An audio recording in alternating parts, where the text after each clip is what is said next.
영양학 및 생화학 1교시 부분입니다. 앞쪽에 지금 우리가 6년간 합격률 등등은 뭐 다 이렇게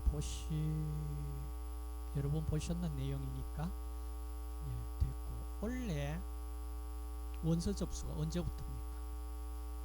다음 주 9월 첫 주지요. 놓치지 마세요. 여러분 책에 기록되어 있을 겁니다. 앞쪽에 보세요. 자, 과목별 출제 문항비, 영양학 생화학의 영역별 출제 문항수, 생애주기 영양학 포함해서 60문제. 60문제. 60문제. 1교시를 잘 치르고 나시면은 상당히 기분이 좋을 겁니다.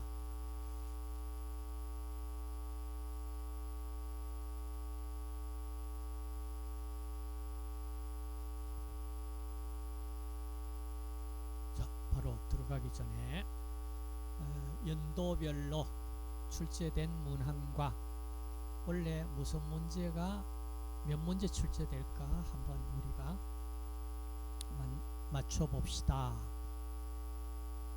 이것도 네이버 밴드 푸드홀에 자료 올려뒀습니다.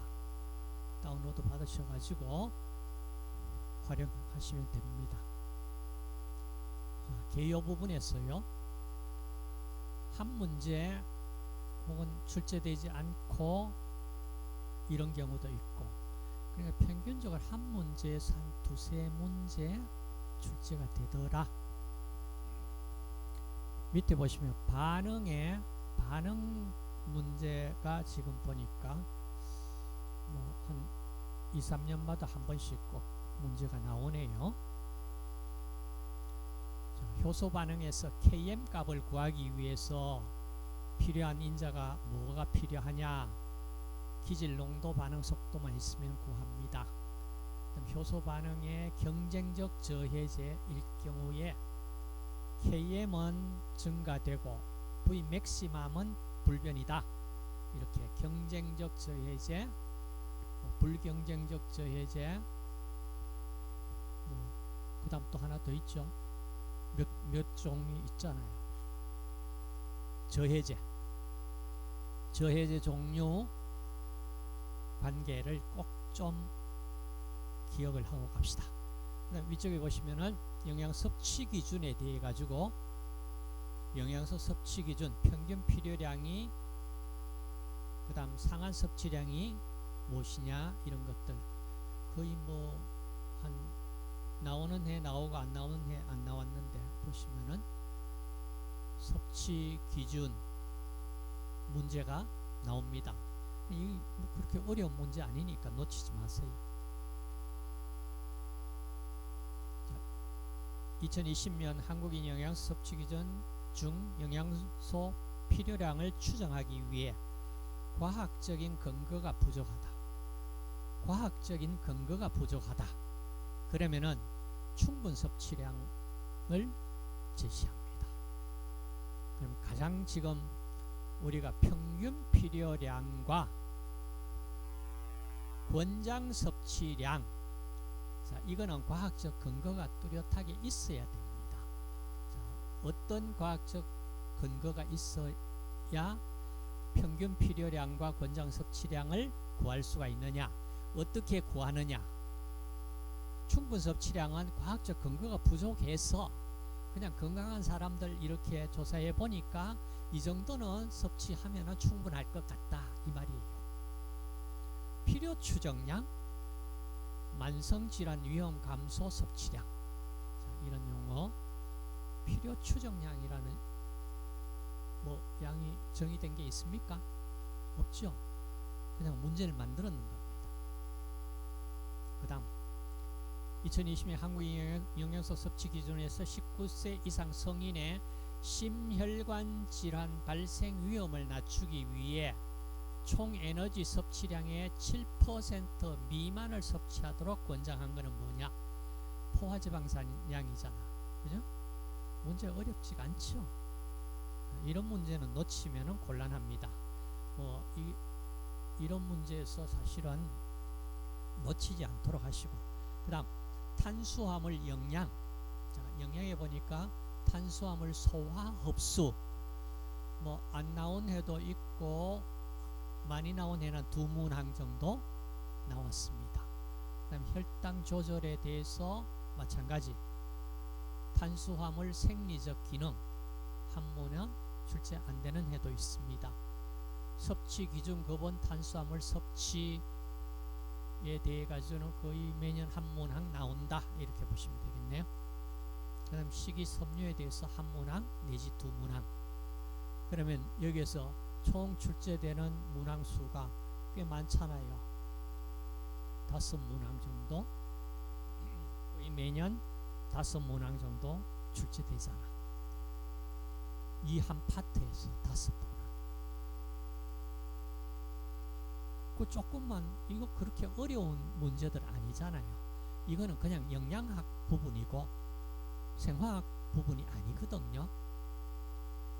그러니까 놓치지 마세요. 지금 기존 나온 거 한번 보세요.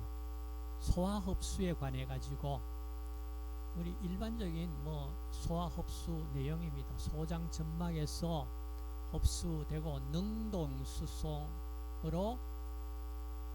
흡수되는 물질은 뭐냐? 능동수송. 능동 그러면은 에너지가 필요하다. 에너지가 아시겠어요? 능동에 해서 에너지, 능동 에너지 필요하다. 기억을 하시고, 그 다음 소장점막 흡수 기준, 단순 확산, 소화 요소, 탄수화물과 탄수화물 흡수에 대해서 인슐린 비의존 당은 뭐냐? 인슐린이 관여하지 않고 그냥 인슐린 상관없이 흡수될 수 있는 건 뭐냐? 과당이다 얘기잖아, 그죠? 근데 문제는 과당은 그래 이렇게 쉽게 흡수되는데 어때요? 과당이 흡수돼 가지고는 포도당과 다르게 이제 대사 과정 들어가잖아, 맞죠? 근데 그게 어떤 다른 점이 있습니까? 간에 가서 간의 도움을 받아야 돼. 간의 도움. 포도당은 간의 도움을 안 받고 바로 그렇게 가능하잖아. 지금 과당을 갖다가 많이 섭취하는 것, 이것이 지금 건강에 굉장히 나쁜 영향을 줄 위험성이 지금 높아져 가는 거 아니냐?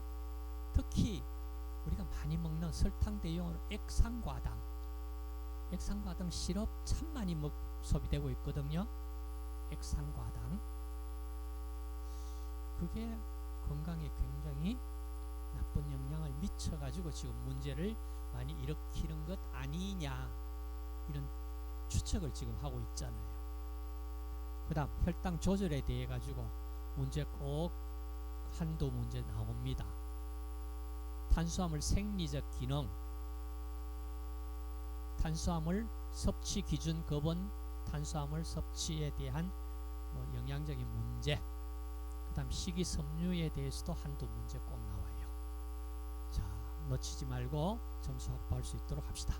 예로서 능동수송에 의해서 소장 점막세포 안으로 흡수되는 영양소는 포도당이다. 포도당이다. 다음 장기간 저탄수화물 고지방 식사를 했을 경우 혈액의 pH가 저하된다. 식욕부진, 메스꺼움이 발생할 수 있습니다.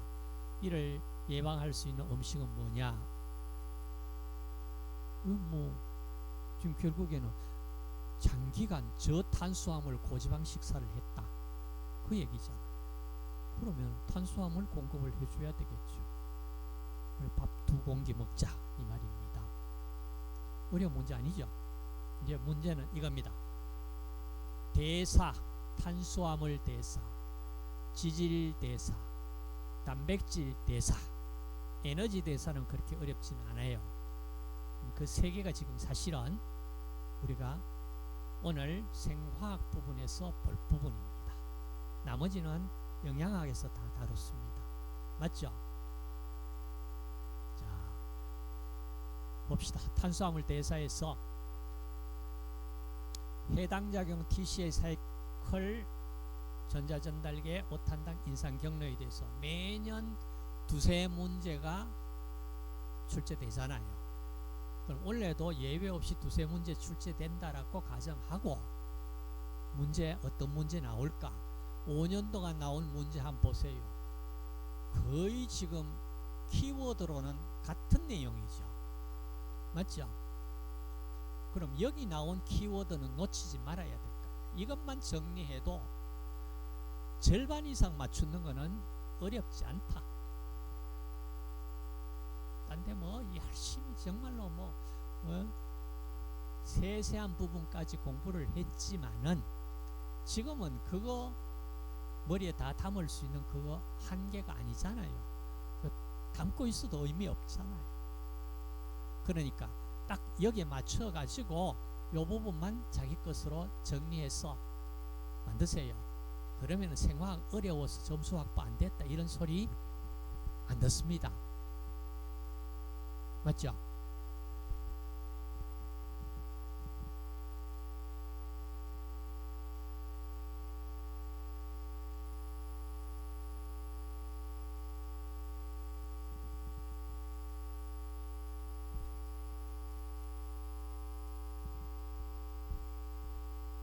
자, 그 다음 포도당 당신생 경로에 대해서 한두 문제 꼭 나옵니다.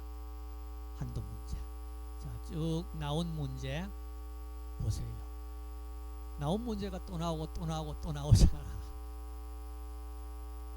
이거 정리해 줬으니까 여기에 문제 한번 만들어 보세요. 글라이코겐 대사 거의 한두 문제 나왔어요. 보세요. 딱 보니까 물은 문제 또 묻고 키워드는 똑같죠.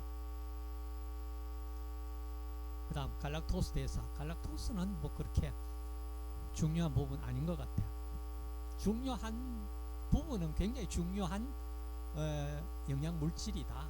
물질이지만은 시험에 그렇게 자주 나오지는 않았다. 안 나온 해도 있고 나온 해도 있고. 그런데 원래 나올까? 안 나올까?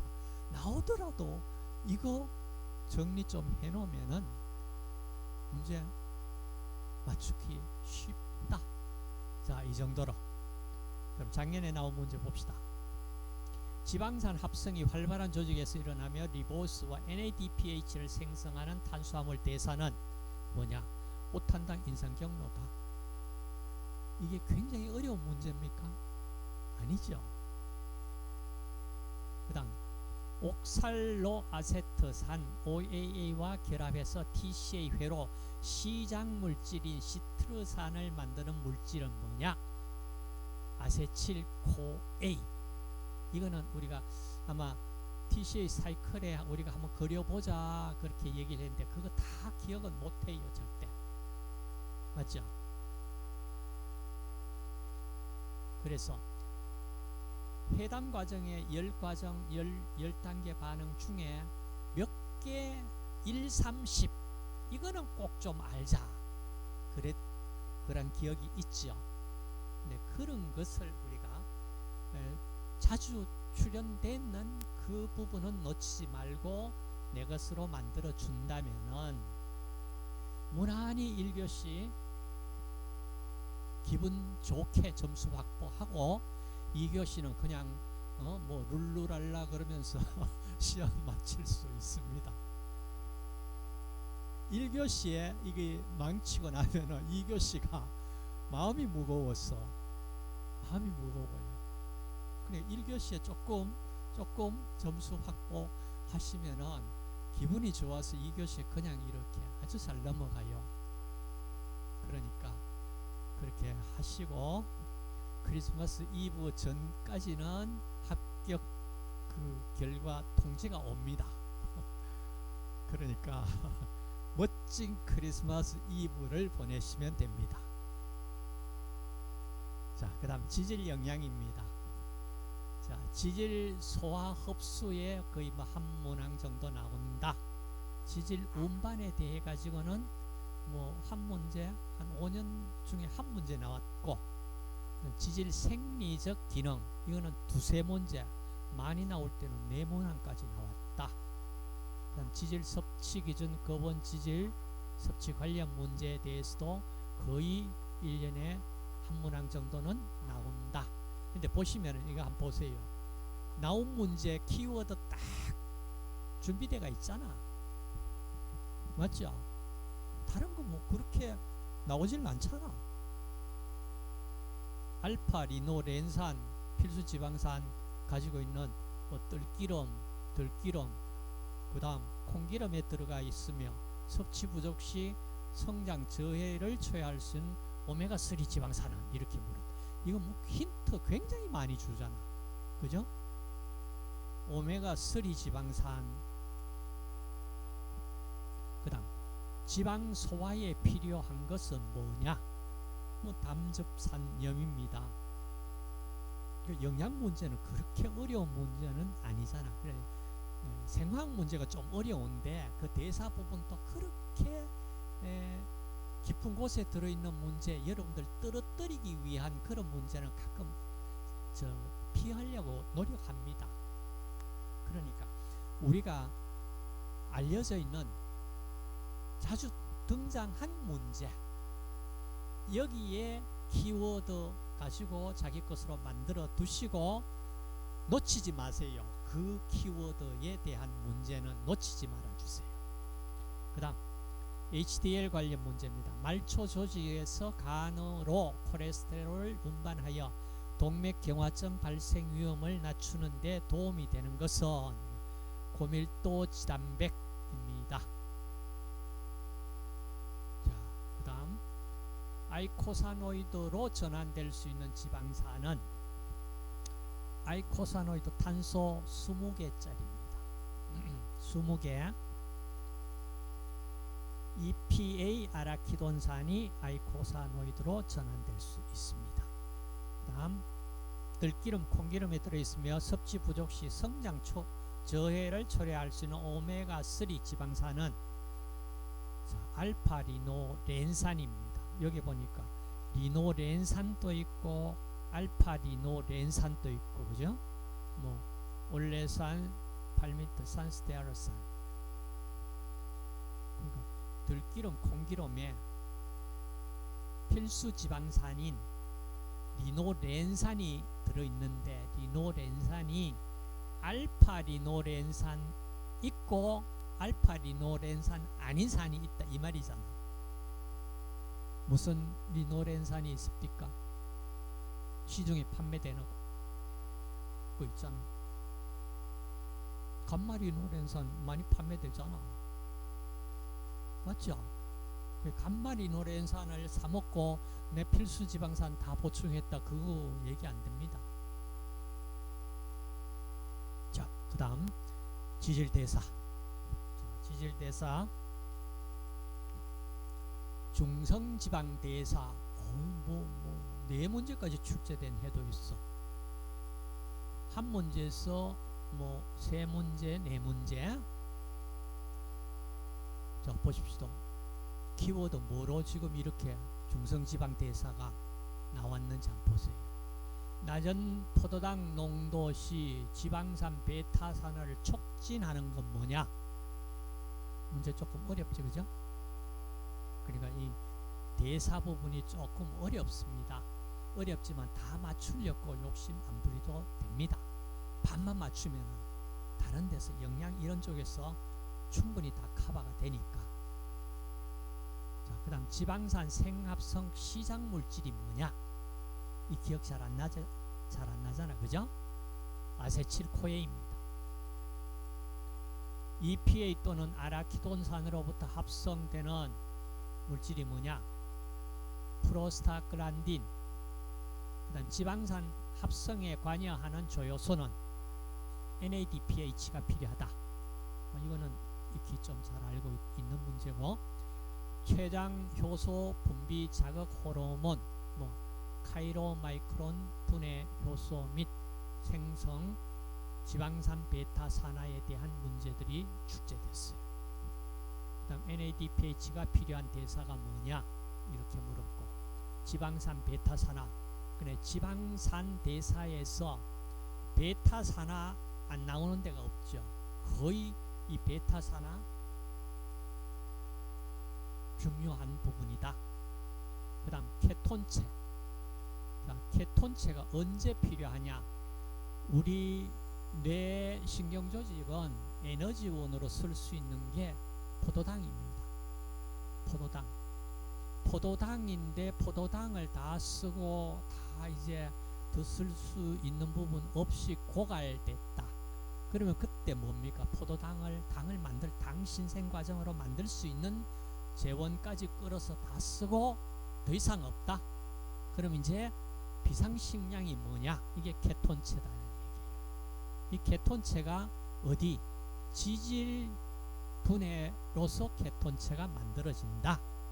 그래서 이 케톤체에 대해서 문제가 꼭 이렇게 한두 문제 나옵니다. 자, 저탄수화물 섭취, 간에서 생성되는 물질이 뭐냐? 케톤체 일종인 아세토아세트산. 그 다음 금식, 혈당 저하 시 항진되는 대사는 케톤체 합성에 대한 문제고, 당질 섭취 부족 시 지방산의 과잉산화로 증가되는 게 뭐냐? 아세토아세트산이다. 혈중 케톤체, 전부 다 케톤체에 대한 문제들이 나오잖아. 그렇게 어려운 문제들은 아닙니다. 그 다음 콜레스테롤 대사 한두 문제 나왔습니다. 담즙 콜레스테롤 합성, 콜레스테롤 전구체인 호르몬은 콜레스테롤로부터 합성되는 물질은 뭐냐? 콜레스테롤 성호르몬 전구체 HMG-CoA 환원효소, 콜레스테롤 생합석 과정의 속도 조절 효소로 작용합니다. HMG-CoA 기억 좀 하시고, HMG-CoA 환원효소, 콜레스테롤 생합성 속도 조절을 한다. 우리 혈중 지질이 높다, 고콜레스테롤 혈증을 가지고 있다. 그러면은 바로 이 HMG-CoA 이 효소를 좀 저해시킬 수 있는 약을 드십니다. 드셔요. 그 다음 지질 섭취 기준 급은 한두 문제 꼭 출제됩니다. 방금 우리가 알파리노렌산 뜰기름 이거 봤고요. 뜰기름이 자주 나왔습니다. 지질 섭취 부족 시 흡수가 어려운 영양소는 뭐냐 이런 문제를 물었는데, 바이타민 A 결국에는 지용성 바이타민이 뭐냐 이런 문제였잖아. 그죠? 필수 지방산에 대해서 물었습니다. 알파리노렌산으로부터 전환이 낮아. 알파리노렌산으로부터 전환율이 낮아. 등등등 문제가 나왔고, 충분 섭취량 제시된 것. 자, EPA, DHA 충분 섭취량이 제시되어 있습니다. 그러면 영양 섭취량과 관련해 가지고 연결된 문제, 이거 제가 한번 정리를 해둔 자료가 있을 거예요. 그 자료 가지고 좀 시험치기 가기 하루 전에 한 번 더 보시고, 아니야 정리했는 거 다 가지고 가서 시험치기 바로 전까지 보시고 덮으면 돼요.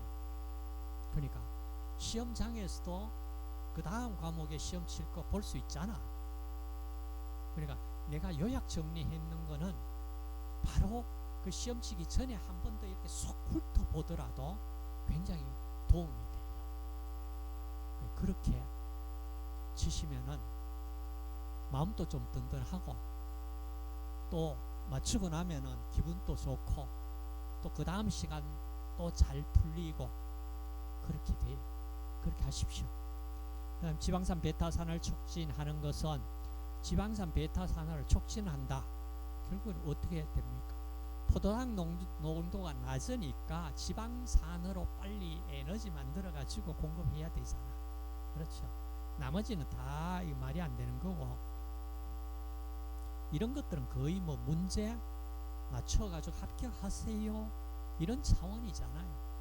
그 다음 케톤체에 관한 설명으로 옳은 것은, 자, 답은 기하시 내의 에너지원으로 사용된다 이겁니다. 케톤체. 이게 뭐 지질 대사 영역의 문제라 그러지만 진짜 쉽게 내었잖아. 맞죠? 이거 어렵게 내려면 얼마든지 베베 꽈가지고 내가지고 여러분들 가능하면 못 맞추도록 만들 수도 있잖아. 근데 그렇게 만들지 않는다 이 얘기입니다. 그러니까 겁먹지 말고, 어떤 사람 보면은요, 생화학 나는 다 접고 공부한다 이카는 사람 있거든요. 있어요. 근데 그 사람은 내가 봤을 때 합격될 확률이 상당히 떨어져요. 여러분, 영양 그 문제보다 생화학 대사 문제가 훨씬 더 안 많아요? 많잖아. 그 절반 생화학 완전히 거의 손 놓고 그 절반 맞출 수 있습니까? 안 되지. 1교시 안 되는데 뭐 그러면은 힘들어요. 자, 그다음 이 문제는 성호르몬 전구체 콜레스테롤 생합성 과정 속도 조절 요소, HMG 코의 환원 요소, 들기름 콩기름에 들어있으며 섭취 부족 시 성장 저해를 초래할 수 있는 오메가3 지방산, 그리고 뭐 필수 지방산 이렇게까지 넣어주지는 않았더라도 힌트 많이 줬잖아. 그 다음 단백질 영양, 단백질 소화 흡수 뭐 거의 안 나오다가 한 문제 정도 나오고, 단백질 생리적 기능 뭐 안 나오는 해도 있고 나온 해도 한 문제, 단백질 질평가 거의 한 문제, 단백질 급원 섭취 관련 문제 한 두 문제 출제되지 않는 문제도 않는 해도 있고. 근데 전체적으로 봤을 때는 한 두 문항에서 두 문항, 많게는 한 네 문항, 한 두 문항 정도는 단백질 영양에서 출제된다. 그러면 어디에 뭐가 나오더라도 뭐 그렇게 어려운 문제 아닐 거니까 점수 확보하세요. 다음, 단백질 소화 과정에서 트립시노겐을 활성화하는 것은, 트립시노겐을 활성화하는 것은 어떻게 보면 이거 생리학 문제다, 그죠? 그래, 생리학 뭐 그 문제 없다 이할지 모르지만요, 이렇게 영양 속에 이렇게 막 녹아 들어가 있어요. 그렇기 때문에 뭐 이런 거는 뭐 엔테로키네이즈 생리학에 대해서 조금 공부하지 않으면은 좀 힘들 수도 있어. 그 다음, 동물성 단백질을 장기간 과잉으로 섭취했을 때 나타나는 체내 대사. 동물성 단백질을 장기간 과잉으로 섭취했다. 칼슘 배설량이 증가된다.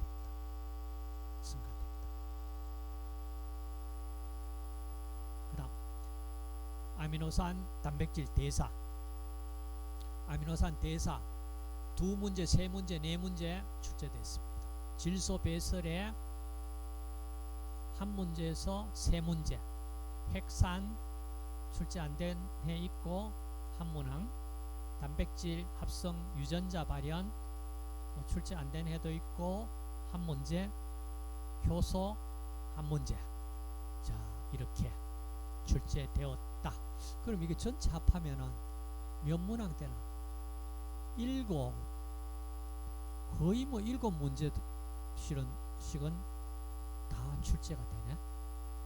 그러니까 아미노산 단백질 대사 7문제 나오는데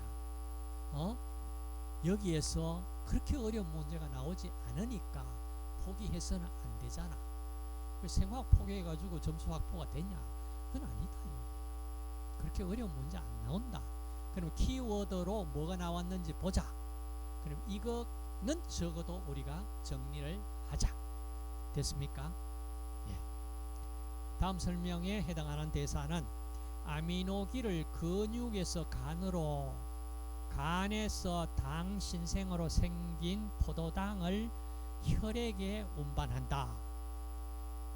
간에서 당 신생으로 생긴 포도당은 혈액으로 운반해가 다시 보내주는데, 아미노기 결국엔 어디서 나옵니까? 단백질이 분해돼 가지고 아미노산이 분해돼서 탈아미노 반응으로 아미노기가 이제 떨어져 나왔는데, 그 아미노기를 그냥 두면 안 되고 이걸 간으로 가지고 와서 배출을 시켜야 되잖아, 요소로. 그러니까 그걸 근육에서 간으로 운반하는 회로가 하나 있잖아. 그렇죠. 그게 무슨 회로입니까? 알라닌 회로잖아. 알라닌